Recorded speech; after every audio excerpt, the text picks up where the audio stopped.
بیماریوں کا علاج ویسے ہی رسول اللہ صلی اللہ علیہ وسلم نے گناہوں کی بیماریوں کا بھی علاج توبہ کرنا بتلایا ہے. جیسے کہ بخار وغیرہ بیماریوں سے انسان کا بدن کمزور ہو ناقص ہو جاتا ہے, ویسے ہی ایمان گناہوں کی بیماری سے ناقص کمزور ہو جاتا ہے. ابھی پتہ کیسے رہی ہے, تو بیمار ہوئے, علاج کرایا, کسی نے ٹیسٹ کرا لیے, کسی نے تشخیص کر دی, ڈاکٹر صاحب کے پاس گئے, ڈاکٹر صاحب نے بھائی یہ مرض ہو سکتا ہے, آپ اس کا علاج کرائیں, ضروری کے ٹیسٹ کرائیں, تو تجربے کی اس پہ ہو گیا. اب ساری عمر اس پہ گزارا کبھی صحت کے بارے میں. لیکن اب یہ جو روحانی بیماری ہے اپنے اندر ہے ٹٹولنے کے لیے کہ ہمیں اپنی خود نشاندہی ہو, لیکن وہ ہو نہیں پاتی. اب وہ کیسے ہو, اس کا کوئی پیمانے نہیں, کوئی تھرمامیٹر میں بخار تو آ جائے گا, یہ نہیں آئے گا. حسد, جلن, بغض, کینہ, یہ سب نہیں آ پائے گا. نہ وہ وزن والی کوئی مشین آئے گی, کبھی آپ وزن کرنے کھڑے ہو جائیں 60-70 کلو آپ کا بتا دے گا, لیکن یہ نہیں بتائے گا بھائی آپ کے اندر یہ سب بیماریاں آپ لیے گھوم رہے ہیں.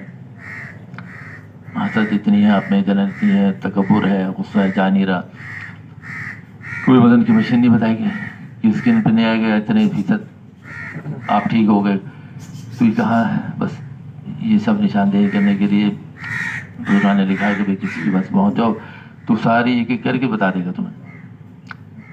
کوئی لیبارٹری جیسے ہوتا ہے نا ٹیسٹ, کیا ہے ساری لیبارٹری میں کہ بلڈ کتنا کم ہے اور کب یرخان ہوا تھا, کب نمونیا ہوا تھا, اس کے علاج بھی دریافت ہے. تو حضران نے اس کے علاج سنت نبی سے صلی اللہ علیہ وسلم سے دریافت کر لیے اپنے, اور اس ایسے کر لیے جس کی انتہا نہیں.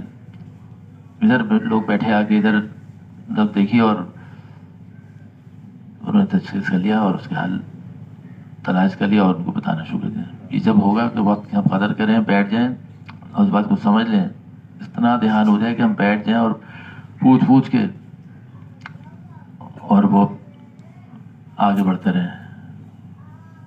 تو وقت کے ساتھ ساتھ جتنے بھی ہمارے مطابق سب نہیں اپنے ساتھ معاملہ لے سکے, لیکن وقت کی قدر کی, اور وقت کی قدر کرنے کے نتیجے میں ان کی آپ کیفیات, حالات دیکھیں, حالات پڑھیں اور دیکھیں کہاں سے کہاں پہنچ گئے وہ لوگ.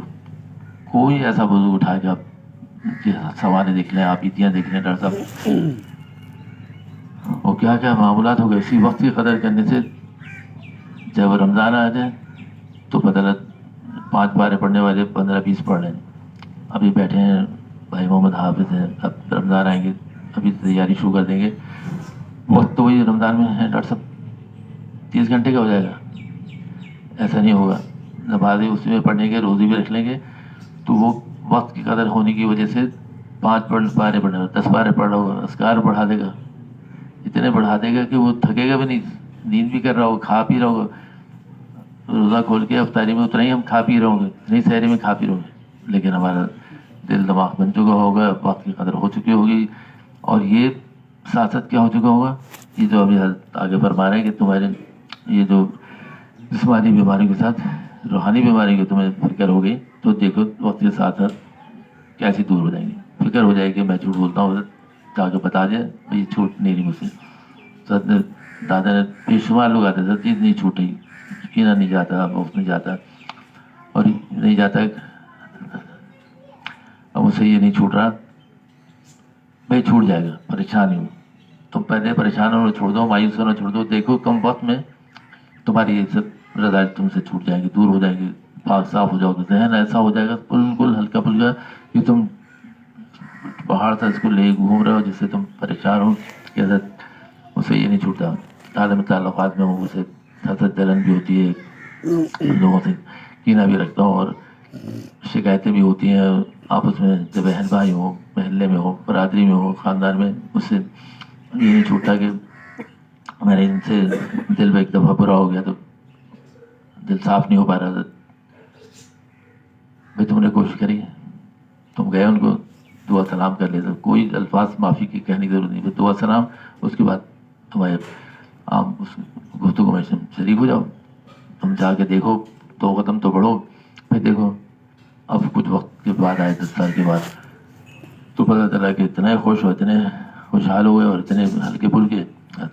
وہ جو آپ نے نسخہ بتایا تھا کچھ بھی نہیں اس میں کرنا پڑا ہمیں, بس لوگوں سے جہاں میں رغبت نہیں تھا, جہاں تعلقات نہیں تھے جہاں میں ہر وقت توڑتا رہتا تھا. آپ نے توڑنے کے لیے بتایا کہ سنت ہے کہ تم دوسرا توڑے اور تم جوڑو, اس پہ عمل کرنا چھو گیا. آج سب تعلقات بہن بھائی سے خوشگوار ہو گئے, بڑوں سے ہو گئے, بڑوں سے نہیں ملتے تھے, عید بقرعید ان کیا جانے لگے, فرصت کس کی مدد. عام دنوں میں تو لوگوں کو فرصت نہیں کہ جائیں, لیکن کچھ ایسے موقع ہیں, کسی کی کبھی بھی چلے گئے, ان کی شادیوں میں چلے گئے, ولیوں میں چلے گئے, انہیں بلائے تو اس کی اہمیت ہوگی, پہلے اہمیت نہیں ہوتی تھی. تو برائی کہاں جنم لے رہی ہے کہ آپ اس کو تعلقات میں اس بات کی اہمیت ہی نہیں تھی, شریک ہی نہیں ہوتے تھے کہ کسی اس میں, ہر وقت پیچھے رہتے تھے. عمر اس وقت 30 سال کی تھی, اب 60 سال کے ہو گئے, تو وہ اب بھی نہیں کرو گے تو کب کرو گے. اب صلہ رحمی کا اتنا بڑا معاملہ ہے جس کی انتہا نہیں. وہ چھوڑا ہوا تھا, ملنے لگے, خاندان والے خوش ہو گئے, بھائی تو بالکل تبدیل ہو گئے. اب جب وہ تبدیل ہوئے تو پورا گھرانہ تبدیل ہوا. ایسا نہیں, اولاد بھی تبدیل ہو جاتی ہے. بڑوں کو پہچان نہیں تھے, وقت تو گزرا تھا. ابھی تم نے زنگ تو خود لگایا تھا, اب دیکھو اس کو تم نے چمکا دیا ہے, تو خود کیسے چمک گئے. تو جو گمنامی میں تھے تو خاندان کی ان کی شہرت ہوگی, اب سب سے آگے رکھتے ہیں لوگ ان کو. نکاح ہوگا تو سب سے آگے آپ ہوں گے, کسی کے تایا ہیں, کسی کے چچا ہوں گے, وہ کسی کے پھوپھا ہوں گے.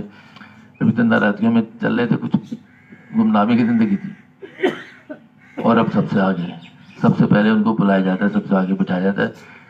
تو وہ خوش بھی ہیں اور سب سے ملنے والے ساری براتی خوش ہیں. جو چھوڑ رکھا تھا آگے فرما رہے حضرت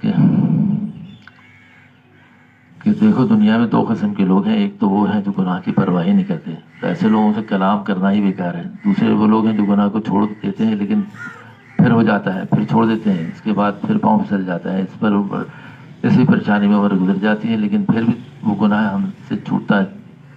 تو ایسے لوگوں کے لیے اللہ تعالیٰ نے آیت شریفہ میں, جس کا ترجمہ بیان اوپر ہو چکا ہے, علاج توبہ کرنا بتلایا ہے. اور یہ توبہ کا نسخہ بہت ہی مفید ہے. جو شخص تھوڑا سا بھی اللہ کے عذاب سے ڈرتا ہے وہ ضرور گناہوں کو چھوڑ جائے گا.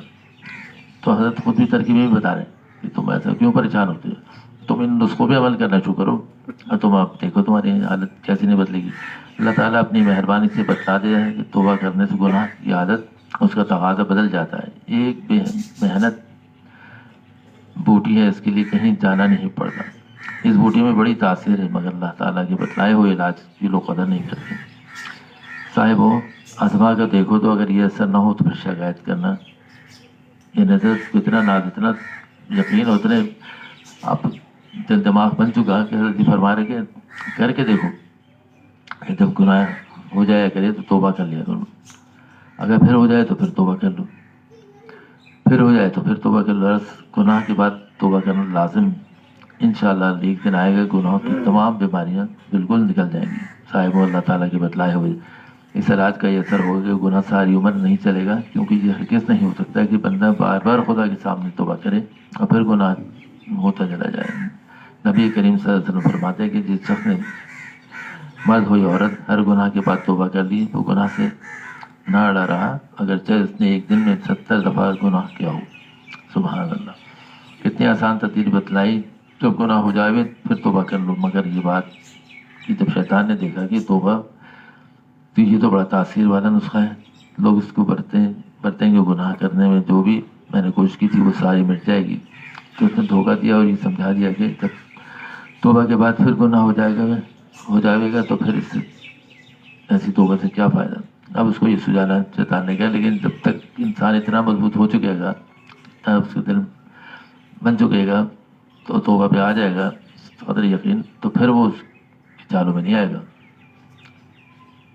صاحبوں تو یہ حالت ہر حالت میں کرنا ضروری ہے, مفید ہے, کیونکہ خدا کی بارگاہ میں بے امیدی کی بارگاہ نہیں. اس میں تو 100 بار توبہ ٹوٹ جائے تب پھر لوٹ کر آنا ہے. بے امید نہ ہونا چاہیے. افسوس ہی کہ نبی کریم صلی اللہ علیہ وسلم کا بتلایا ہوا ایسا مفید نسخہ مگر شیطان برتنے نہیں دیتا. بھائیوں کو اور بہنوں, یہ نسخہ 5 دفعہ برت کے تو دیکھو, پھر قسم کھا کے بتا رہے ہیں, خدا کی قسم کہ گناہ کی بیماری دور ہو جائے گی. توبہ کا اثر ایسا ہو کہ اللہ تعالیٰ فرما رہے ہیں کہ بری عادتوں کو اچھی عادتوں میں بدل دے گا.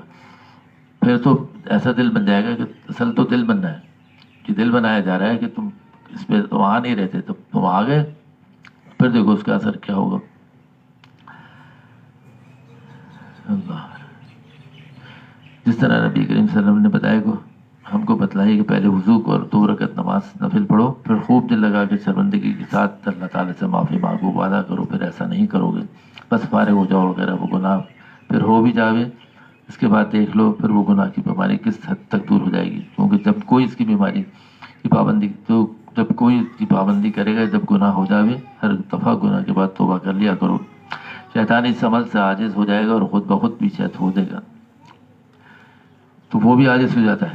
کیونکہ دیکھتا ہے کہ اتنا پکا ہو گیا، راسا ہو گیا کہ اس سے اب نہیں، تو پھر کوئی اور جگہ تلاش کرتا ہے.